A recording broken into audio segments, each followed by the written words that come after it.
Para la selección española, el Mundial de Sudáfrica 2010 significó la gloria eterna, y ya que consiguió, gracias a su generación dorada, alzar el título por primera vez en su historia, ante un juego memorable frente a los Países Bajos. Así que hoy repasaremos 10 jugadores que simplemente fueron a pasearse a la Copa Mundial de la FIFA. Comenzamos con esto. Número 10. Álvaro Odriozola. El lateral de hoy, a 30 años de edad, arribó al Mundial de Rusia 2018, cerrando su fichaje con el Real Madrid. El equipo de la Casa Blanca desembolsó cerca de 30 millones de euros para hacerse de los servicios de un lateral derecho confiable, y del cual se hablaban cosas muy buenas desde San Sebastián. En el Mundial con la Roja, si bien llegó a formar parte de la lista de 23, Odriozola no pudo ver ni siquiera un solo minuto de juego, bajo las órdenes del entrenador Fernando Hierro. El regreso a Madrid no fue nada bueno, y ya que fue enviado a préstamos al Bayern de Múnich y a la Serie A con la Fiorentina. Tras esto y muchas lesiones, regresó a la Real Sociedad, donde milita actualmente. Número 9. Pablo Sarabia. El futbolista madrileño creció y se formó con el conjunto del Real Madrid Castilla, con el sueño de pasar al Santiago Bernabéu. Tras no ser posible esto para el mediocampista ofensivo, fue enviado al Getafe, donde estuvo cerca de 5 temporadas, consolidándose como un jugador de la liga. Después vino a Sevilla para posteriormente formar parte del club Paris Saint-Germain. Fue aquí donde lo consideraron para el barco de la Furia Roja, el cual abordaría en Qatar 2022. Conjunto a la muy mala participación del conjunto ibérico, la pesadilla de Sarabia en Qatar terminó con solo unos minutos en el torneo disputados, donde el único partido que disputó estrelló un balón en el poste y falló su penal en la posterior tanda. Número 8. Mariano Pernía.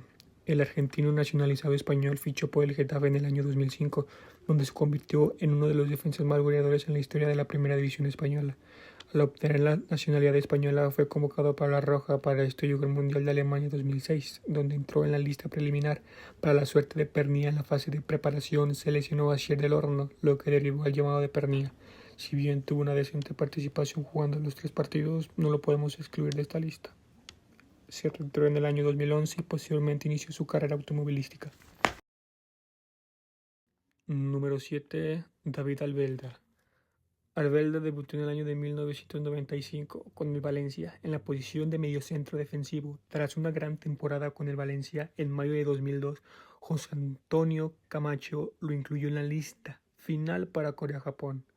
Pese a que la Roja llegó hasta los cuartos de final, Albelda solo pudo ver minutos en 2 partidos. Para Alemania repitió convocatoria con la confianza del técnico aragonés. Mas sin embargo, el panorama no cambió mucho para él, ya que repitió los mismos 2 partidos del Mundial anterior.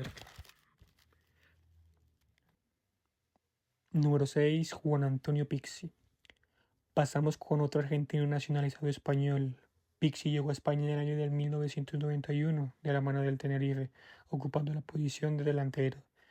Ya con su nacionalización en 1995 y su rotundo éxito en el Tenerife, ganando el Pichichi y su paso también por el Fútbol Barcelona, fue requerido para defender a la selección en la Eurocopa de 1996, y ya para el Mundial de Francia 98 lo incluyeron en la lista final. Una discreta participación, y tras ser sustituido por Fernando Morientes en el empate a 0 contra Paraguay, lo cual supuso la eliminación de España en fase de grupos, Pizzi se retiró de la selección española. Número 5. Nacho Monreal. El defensa lateral tuvo su debut en el máximo circuito con el club Osasuna, forjando varias temporadas en el fútbol español, para el 12 de agosto de 2009 hacer su debut oficial con la selección española para un partido amistoso contra Macedonia. Mas sin embargo no fue convocado para la histórica hazaña que España lograría en el Mundial de 2010. Su primer torneo oficial fue la Copa Confederaciones de 2013, la cual perdieron en la final ante la anfitriona Brasil de Ney. Tuvieron que esperar 4 años para ver su nombre en la lista final de Rusia 2018, la cual fue en vano tras no ver ningún solo minuto en los partidos disputados por la Roja. Número 4. Curro Torres. Nació en Alemania, pero criado desde los 3 años en España, comenzó su camino en el fútbol con el Valencia, incorporándose a sus filiales, pasando por el Tenerife, donde agarró un poco más de confianza y más camino en el fútbol español. Era un lateral cumplidor por la banda derecha, con un largo recorrido, eficaz en defensa e incisivo en ataque. Fue por esto que en Corea-Japón 2002 el lateral del Valencia, en ese entonces por supuesto, se subió al avión para en tierras asiáticas disputar únicamente un solo partido, y esto en fase de grupos contra Sudáfrica. Número 3. Álvaro Morata. El caso de Morata es muy debatible, un delantero que ha jugado en los principales clubes de Europa, en Inglaterra con el Chelsea, en España con el Real Madrid. Cabe destacar su paso por la Juventus de Turín, donde fue aquí donde puso su nombre en lo más alto de la Serie A. También agreguémosle su paso por el Milan, lo cual se suma a su envidiable carrera, la cual ha sido manchada por sus fallas muy duras y groseras para el calibre del jugador que es. En la Euro de 2020 superó al Niño Torres como máximo artillero, lo cual fue ya en el 2022 rumbo a Qatar, marcar el gol ante Costa Rica, y posteriormente sus 2 partidos en fase de grupos también marcó. No fueron números para nada malos, si bien generó goles, generó muchos goles. Morata siempre ha sido blanco de críticas por sus fallas o quizás por su estilo de juego, pero creo que a mi punto de ver es un jugador muy importante para el fútbol español. Número 2. Marcos Sena. El brasileño nacionalizado español se sumó al Villarreal proveniente de Brasil, durando más de casi una década en el club, siendo consistente en medio campo del submarino amarillo. Si bien su participación en la Copa Mundial de 2006 fue siendo titular en fase de grupos, pero al avanzar fue mandado a la banca en la derrota 3-1 ante la selección francesa de Zizou, marcando así la eliminatoria. No anotó y no asistió en el dicho torneo. Número 1. David De Gea. En lo personal, De Gea siempre ha sido un portero muy bueno, muy cumplidor, pasando del Atlético de Madrid al Manchester United, dando un gran salto de calidad para su carrera. En Manchester United, con el conjunto de Carrington, duró bastantes temporadas. En su largo palmarés con el conjunto del United, logró una Europa League y por supuesto la tan ansiada Premier League, la última por cierto del conjunto de Carrington. Para Brasil 2014, De Gea llegó a ser tercer portero, por detrás de Iker Casillas y Víctor Valdés. Para la Euro de 2016, De Gea comenzaba a tomar forma. El proyecto De Gea era en serio. Querían que De Gea fuera la próxima figura en el Mundial de Rusia 2018. Ante esto, arribaban a tierras rusas para disputar el Mundial. Mas, sin embargo, no era lo que esperaba, tanto De Gea como tanto la afición española.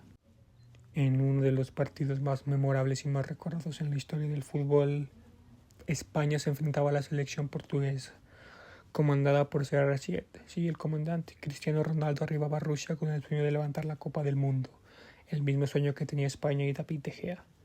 Para mala fortuna de De Gea, Cristiano Ronaldo marcó un hat-trick.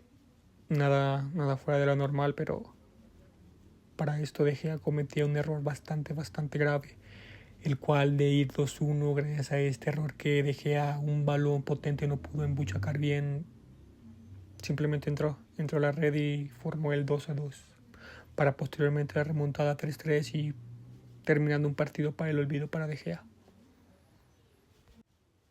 Solamente recibió 6 goles a lo largo del Mundial, 3 de ellos de Cristiano Ronaldo. Si bien son números regulares, su actuación quedó marcada para siempre. A sus 35 años de edad sigue vigente en la Serie A con la Fiorentina. Si te gustó el video, dale like y suscríbete. Muchas gracias por llegar hasta aquí y hasta la próxima.